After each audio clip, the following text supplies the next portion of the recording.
Welcome to Crawford Coaching, how to set up a DHF account from start to finish. My name is Glenn Crawford. Let's get to work. So first, you're going to go to crawfordcoachingdhf.com. That's where you'll find my referral link. Now, a couple disclaimers. If somebody else invited you to the No BS blueprint, then please use their DHF referral link. They'll have their own. They can send it to you. It's just $20 that they get when you sign up. But I would rather them get the credit if they invited you to the group. If I'm the one who invited you to the group, then please use my code crawfordcoachingdhf.com. If you already have an account and you're setting up a secondary account, then you would use your own referral link to set up your secondary accounts. You don't need to use mine. The rest of this is pretty self-explanatory. I'm sure you've set up accounts. You're going to enter in your email address and your password. Please make sure that you keep your password in a safe place. I have a specific journal where I keep all my passwords and seed phrases and backup codes and everything. You're going to want to make sure that you protect that password and you keep it in a very safe place that is easy for you to remember. And I would also have a backup that you potentially could use or put in a safe. Once you've set up your account, you're going to land on this landing page, which is your home page. There are some videos and some things that you can look at to learn a little bit more about DHF. But as soon as you click on any of the categories at the top, it's going to force you to this page, which is your seed phrase warning page. So this is telling you that they are going to give you one opportunity to write down your seed phrase. So make sure you have a pen and a notepad available. Again, I use a specific journal for all of my passwords and my seed phrases so that they're all in one place rather than jotting everything down all over the place. And then I also take a picture of the passwords and the seed phrases, and I keep that all together as well. And I have a copy in my safe. So just make sure that you take the security portion of your DHF account very seriously. I am teaching you how to become the bank. And while you are now the bank, you are also responsible to protect your account. So take this part very seriously, please. So you're going to click on show my seed phrase, and that is going to take you to a pop-up where all of your seed phrase words are going to be. There's 12 individual random words. You're going to write them down, and again, take a picture, and please keep this in a safe place to protect your account. Once you've written everything down, you're going to click on I wrote it down, which is going to take you to this page, and you're going to have to answer your seed phrase question. So in this example, it's asking me for the word that matched up to number 5 on my seed phrase. So in that case, I would write down my 5th word or type in my 5th word, and I would hit verify. Once you've done that, you notice the little success green check in the top right corner. And now you're on your main dashboard. Now, this is going to be your main dashboard for DHF account. As you can see in this example for this training video, I am setting up a brand new account so that I can show you from A to Z everything you need to do in order to not just set up your account, but also to have the proper security in place for your DHF account. But the dashboard is going to be your best friend. That is where you're going to spend most of your time whenever you do pop in to look at your DHF account. That'll show your balance, your profits, whatever you've deposited and withdrawn, and also what the previous month's profits were. And we can, discuss that in one of the other training videos. We discuss, the differences between all these different categories. This video is more about specifically setting up the account, but it's hard not to talk about it. It's very exciting. So, but we'll save that for another video. On this page, once you hover over profile, you're going to go to security. And the first thing we're going to do is we're going to click on security, and we're going to go in and set up our 2FA, our two-factor authentication. Now, if you haven't set up your 2FA on your phone, then you may want to pause this video, and there's another video specifically for setting up your 2FA on your phone. Hopefully you've already watched that, and you have the 2FA or the two-factor authentication already set up in your phone. As we talk about in the video, I have Google Authenticator, and I also have the Microsoft Authenticator, but there are many different authenticators. When you go in, it'll say scan the QR code for your Google Authenticator, but that doesn't mean that you have to use Google Authenticator. They all pretty much work the same way. And essentially what they are, and we do talk about it in the other video for the 2FA, but now, as I said, you are becoming the bank. So you are given you're protecting your account. And so when you go to log into your regular bank account, most people get a code that is automatically texted to them or sometimes emailed to them, where they would then take that code and put it in, and that's the bank's way of protecting you when you're logging into your own account. This is the same thing, except you're setting it up yourself. So every time you go to log in, you're going to be given a code on your authenticator, and you would not only put in your email address and your password, but you're also going to put in your 2FA code, and that's how they know that it's you. So this is a extra safety precaution to protect your account. So now when you open up your authenticator, you're going to choose which type of account you want to use. Typically, I'll use personal account.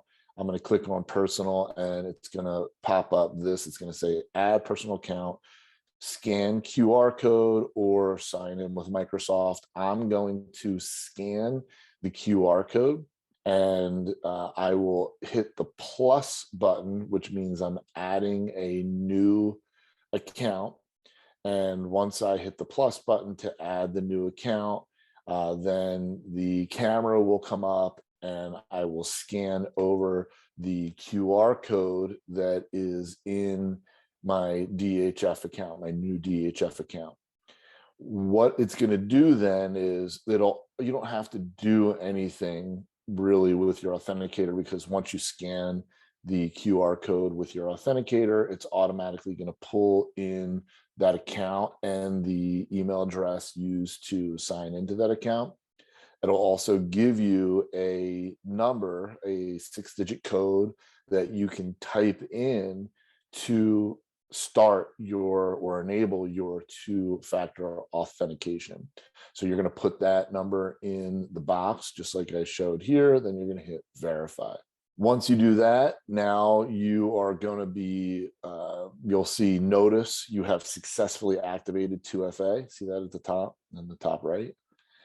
Now you're going to be given your backup codes. Now this is one time that you're going to be given these backup codes.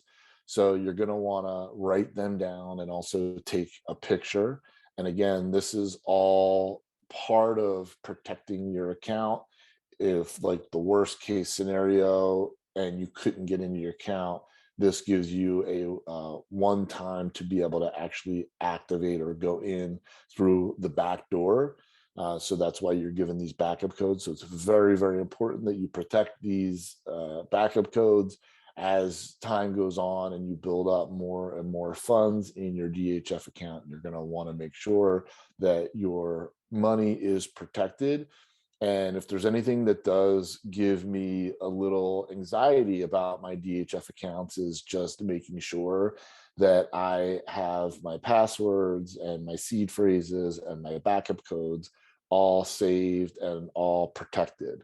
And I am passing that anxiety to you, not to give you anxiety, but just to give you, really impress upon you how important it is that you keep your seed phrases and your passwords and your backup codes all together, all written down, all clear pictures, however you want to do it, but make sure they're in a safe place. Don't just put them on your computer, because if something happens to your computer, then you've lost those. So you might want to put them all together on one page and then print that out. Also save it on your computer, have maybe one printout that you put into your safe and one maybe into your journal. And then also you want to write them down. I know that seems excessive, but you want to have a backup and a backup and a backup, and you want to make sure that you're completely protected just in case you ever have to access the back door and get into your account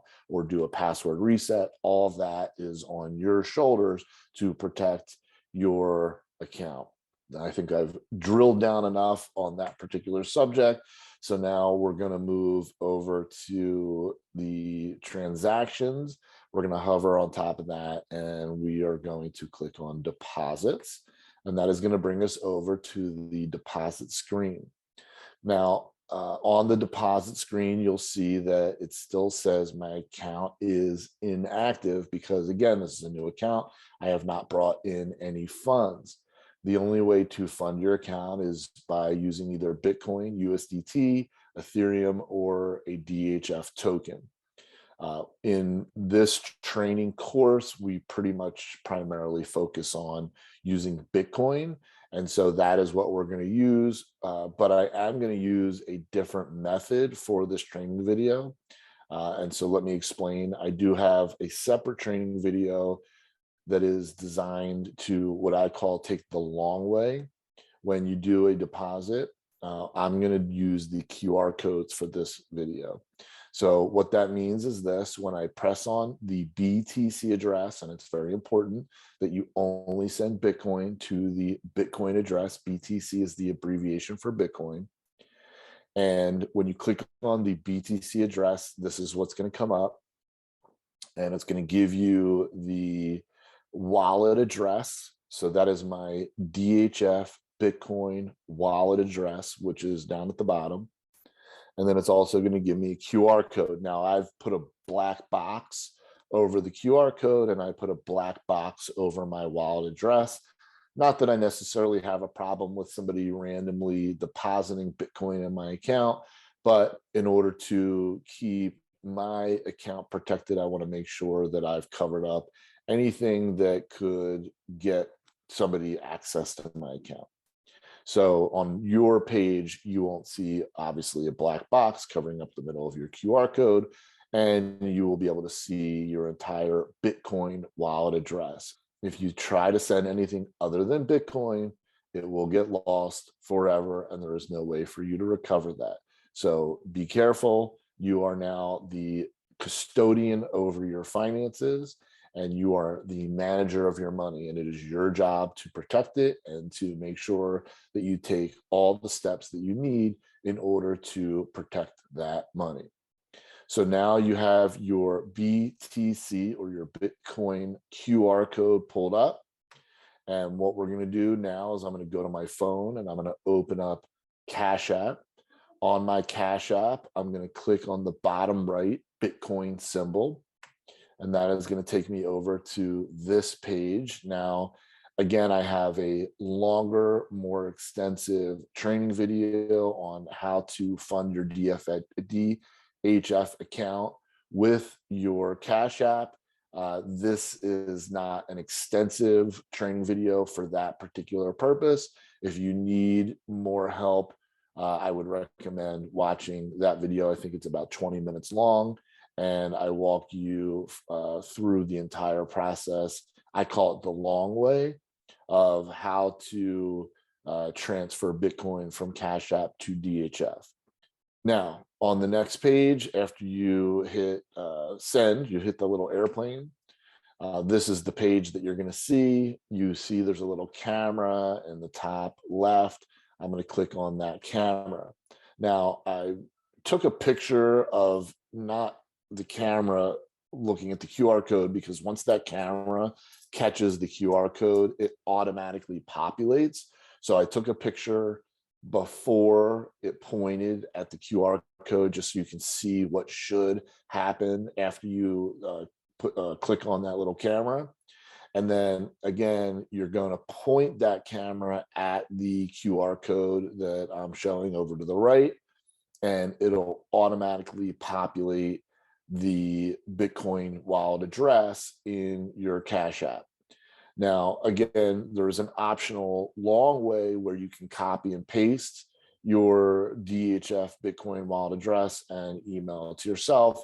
And that is the method I use in the other training video.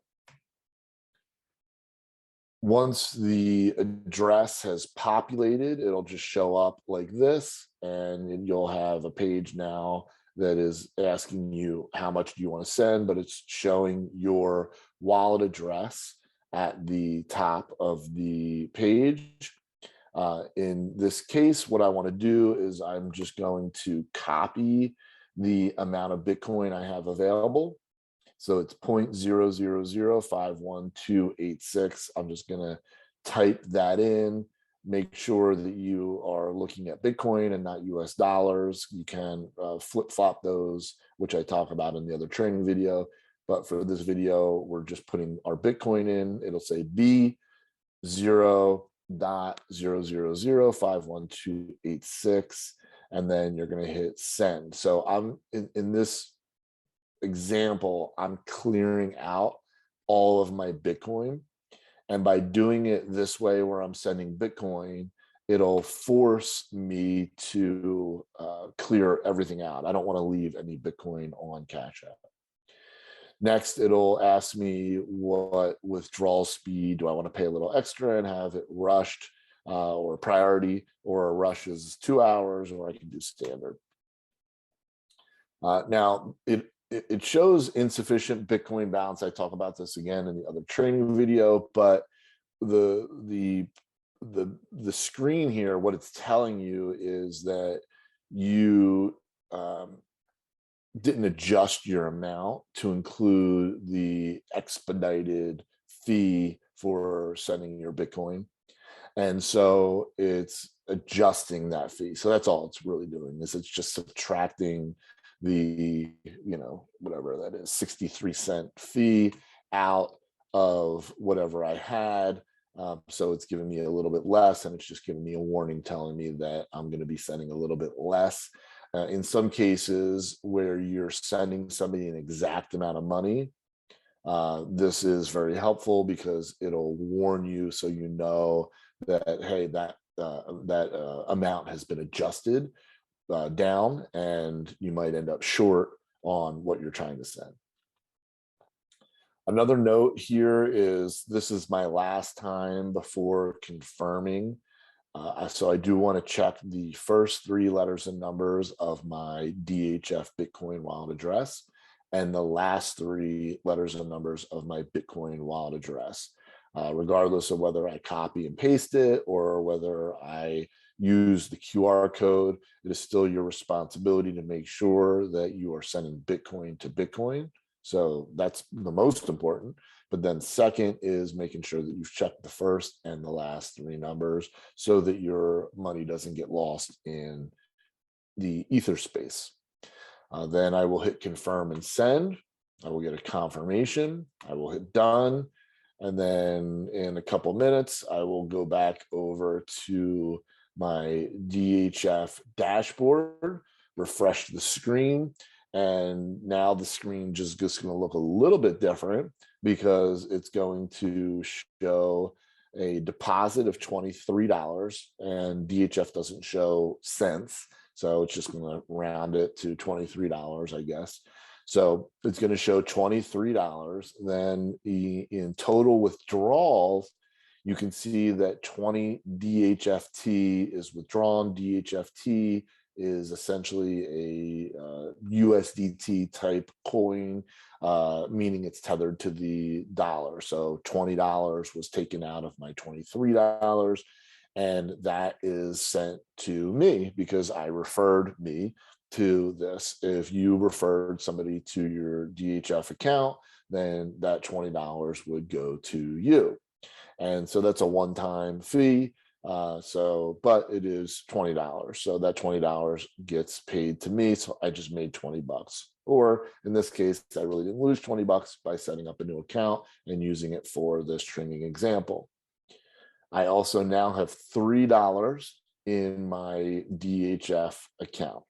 So you can see the balance is 3. The withdrawal is 20 because that got sent again to me as the referrer. But now you can see that I have a new referral link. I don't have any active referrals because it's a new account. I don't have any profits because I just opened the account. But it does show on the bottom left that my account status is active, my activation fees are paid, and my security verification status is verified. So my account is completed and set up, and I am ready to roll. So I hope that you enjoyed our training video on how to set up your DHF account. I look forward to seeing you on the next training video. Talk to you soon. Thank you.